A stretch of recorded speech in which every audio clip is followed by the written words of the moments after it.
আসসালামু আলাইকুম। আশা করি তোমরা ভালো আছো। আজকে আমরা বসেছি ঢাকা বিশ্ববিদ্যালয়ের গ ইউনিটের প্রশ্ন সমাধানের উদ্দেশ্যে। চলো প্রশ্নগুলো দেখে নেই। আলোচনা শুরু করছি একটা বিতর্কিত প্রশ্ন দিয়ে। প্রশ্ন এসেছে, ইস! যদি পাখির মতো পাখা পেতাম। বাক্যটা কোন ধরনের? সম্ভবত সবাই উত্তর দিয়েছে এটা আবেগসূচক বাক্য। যেহেতু ইস এর পরে আবেগসূচক চিহ্ন আছে এবং বাক্যের শেষেও আবেগসূচক চিহ্ন রয়েছে। এ কারণে আপাতদৃষ্টিতে আবেগসূচকই মনে হচ্ছে। তো আমার মনে হচ্ছে এই বাক্যটা হওয়া উচিত প্রার্থনাসূচক। যে বাক্যে কোনো বক্তার মনের ইচ্ছা বা আকাঙ্ক্ষা প্রকাশ পায় সেটাকে বলে প্রার্থনাসূচক বা ইংরেজিতে আমরা বলি অপারেটিভ সেন্টেন্স। সার্বিক বিচারে এটাকে আমার প্রার্থনাসূচক বাক্য মনে হয়েছে। আর এই মনে হওয়ার কারণটা হলো এখানে যদি শব্দের ব্যবহার আছে। যদিও আবেগ শব্দ এবং আবেগসূচক চিহ্ন আছে, তারপরেও যেহেতু এখানে যদি শব্দ আছে এবং এটা কখনোই সম্ভব না, অসম্ভব, যেমন ইংরেজিতে হ্যাড দিয়ে বাক্য গঠন করা হয়, এবং যদি আমি রাজা হতাম, এই যে বাক্যের গঠন, এই শ্রেণীর বাক্যের মধ্যে এই বাক্যটাও পড়বে।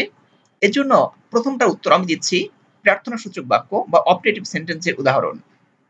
তোমরা মিলিয়ে দেখো, যদিও অন্যরা উত্তর দিচ্ছে এটা আবেগসূচক বাক্য।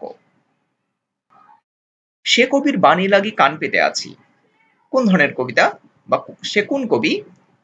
যে কবি মাটির কাছাকাছি আছেন, যে আছে মাটির কাছাকাছি। যারা কবিতাটা মুখস্থ রেখেছিলে তারা উত্তর করতে পেরেছ সহজেই।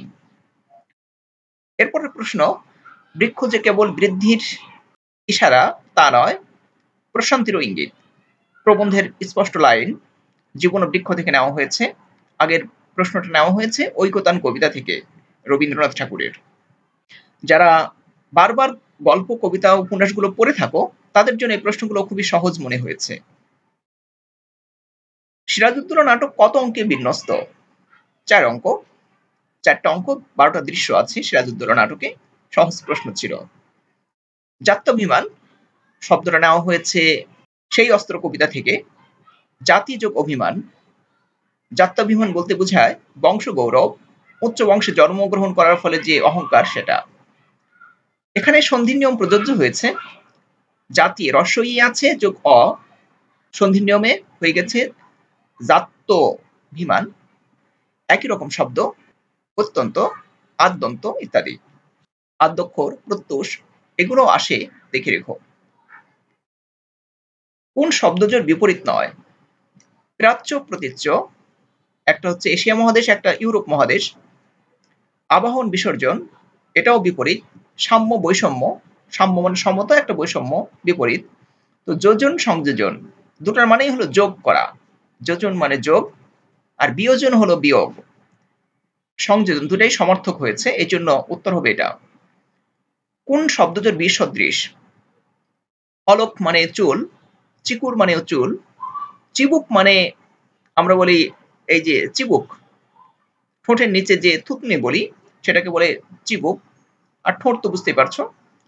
লোচন মানে চোখ, নেত্র এটাও সমর্থক। পানি মানে হাত, ভুজ মানেও হাত। অতএব এ দুটাও সমর্থক শব্দ। হাসনা হেনা সুন্দর প্রশ্ন, কমন পড়েছে তোমাদের। উত্তর হবে জাপানি।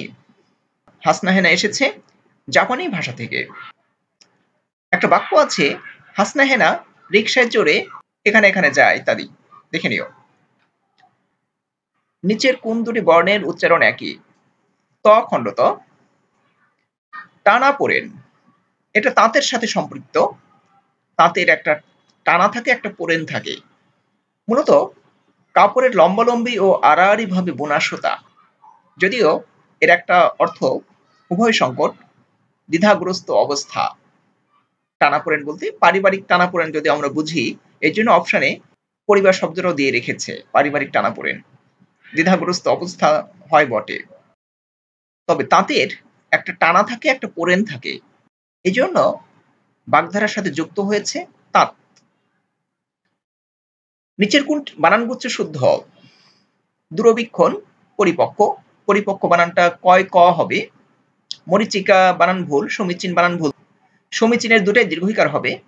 আমার বানান শুদ্ধিকরণের লেকচারগুলো দেখে নিও, সহজ বানান সেই হিসেবে। উত্তর হবে বিভীষণ আর মরুদ্যান। আর মুমূর্ষু বানানে শুধু মাঝেরটা দীর্ঘ উকার হবে আর দুটাই হ্রস্ব উকার হবে। তুমি কি বিশ্ববিদ্যালয়ে ভর্তি হতে চাও? এখানে কি কোন পদ? এটা নিয়ে বিতর্ক তৈরি হয়েছে। এখন আমরা যে কথাই বলি না কেন, শেষ পর্যন্ত নবম দশম শ্রেণীর ব্যাকরণ বইটাকে মোটামুটি গ্রহণ করা হয়। তো ওনারা উত্তর দিচ্ছেন ক্রিয়া বিশেষণ। বোর্ড বইতে সরাসরি উদাহরণটা আছে। এজন্য যদিও মনে হচ্ছে অব্যয়, যদিও কোনো কোনো বইতে দেখবে অব্যয় উত্তর দেওয়া আছে, তো আধুনিক ব্যাকরণ অব্যয় পদকে সমর্থনই করে না, এটাকে যোজক টোজক নাম দিয়েছে। সেজন্য বিতর্ক আছে। যেহেতু নবম দশম শ্রেণীর ব্যাকরণ বইতে ক্রিয়া বিশেষণ উত্তর আছে, নতুন ব্যাকরণ যেটা, সেহেতু আমি কিছু আর বলছি না। উত্তর খ নম্বরই নেওয়া হতে পারে, যদিও আগের অনুসারে অব্যয় উত্তর হতে পারে।